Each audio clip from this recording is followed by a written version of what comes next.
Kindness by Jacqueline Woodson, illustrated by E.B. Lewis.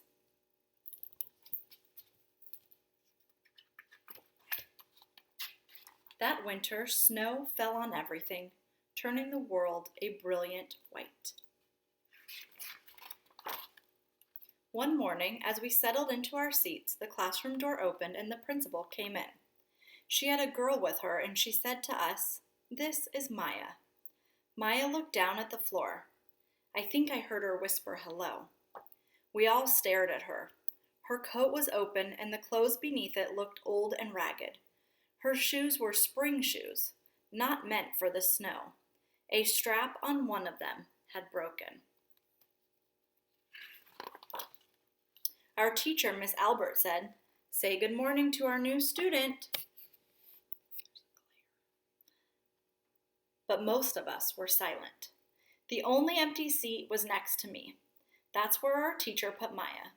And on that first day, Maya turned to me and smiled, but I didn't smile back. I moved my chair, myself, and my books a little further away from her. When she looked my way, I turned to the window and stared out at the snow. And every day after that, when Maya came into the classroom, I looked away and didn't smile back.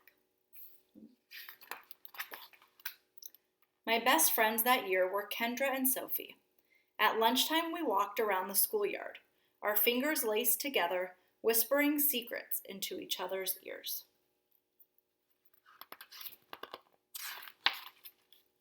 One day, while we were near the slide, Maya came over to us. She held open her hand to show us the tiny jacks and tiny red balls she had gotten for her birthday. "It's a high bouncer," she said. But none of us wanted to play. So Maya played a game against herself.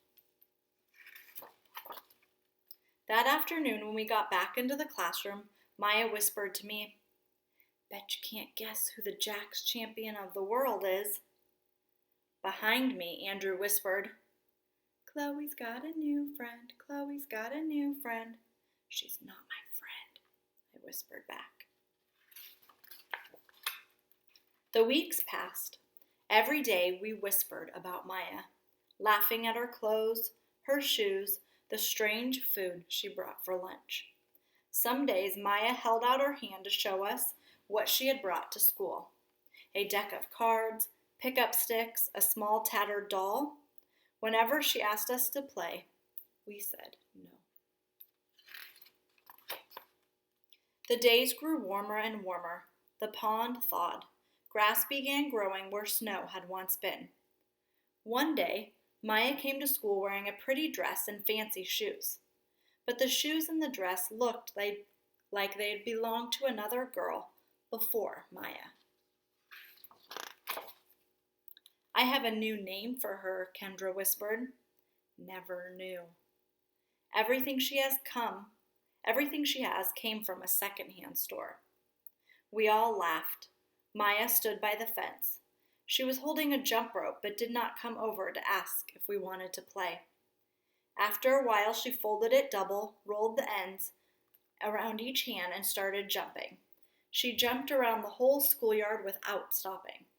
She didn't look up once, just jumped and jumped and jumped. The next day, Maya's seat was empty. In class that morning, we were talking about kindness. Miss Albert had brought a big bowl into class and filled it with water. We all gathered around her desk and watched her drop a small stone into it. Tiny waves rippled out away from the stone. "This is what kindness does," Miss Albert said. "Every little thing we do goes out like a ripple into the world."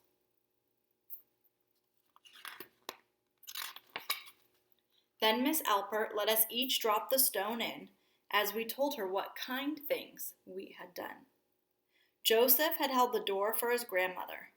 Kendra helped change her baby brother's diaper. Even mean old Andrew had done something. "I carried teacher's books up the stairs," he said. And Miss Albert said it was true. I stood there, holding Miss Albert's rock in my hand, silent. "Even small things count," Miss Albert said gently. but I couldn't think of anything. And I passed the stone on. Maya didn't come to school the next day or the day after that. Each morning I walked to school slowly, hoping this would be the day Maya returned and she'd look at me and smile.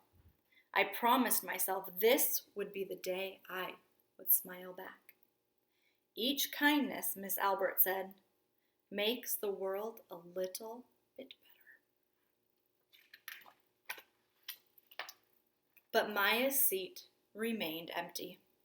And one day Miss Albert announced to the class that Maya wouldn't be coming back. Her family had to move away, Miss Albert said. Then she told us to take out our notebooks. It was time for spelling. That afternoon, I walked home alone.